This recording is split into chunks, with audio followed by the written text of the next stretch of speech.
Malaya Park. Yeah. Naapektuhan na ba kayo ng mga bullshit na estapador? Kagaya nito. Oh.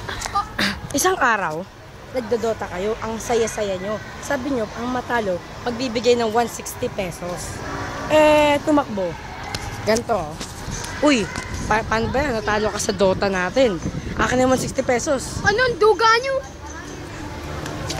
Estapador! Estaba, hala, estaba. Alam mo, sa mga estafador na mga ganyan, dapat ganito ginagawa. Oy, di ba ikaw estafador kanina? Gago ka! Joke lang yan!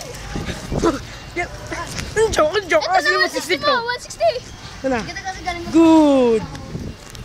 Next naman ay pag kayo ay nangutang sa 5-6. Kagaya nito. Uy, di ba ikaw utang sa akin 5-6? Tapos ngayon di ka bayad. Ganda, bigay ko sa'yo plancha.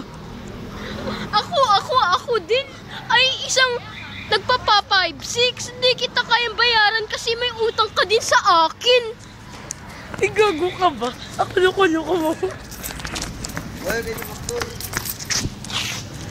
Tapos, See? Estapador, di ba? Paano naman kung bumalik sa'yo? Tapos sabi, malaki raw yung utang mo. Kagaya nito. uy, laki ng utang mo ah. Hoy, utang ka dyan, ha? Utang. May utang ako sa'yo, Oo, meron. I'll tell you one time. Oh. Minsan naman, pag meron talaga sobrang estafador. Yung ba, nagdota kayo, may utang naman 60, biglang mga utang ng 500.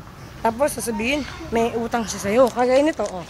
Uy, di ba may utang ka sa akin 160 tsaka 500? Wala, andyan na yung sundo ko eh. Ulul! Alam mo!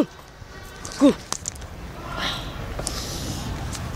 Well, tandaan ninyo, ang mga estapador, nandyan lagi yan. Kaya mag-ingat.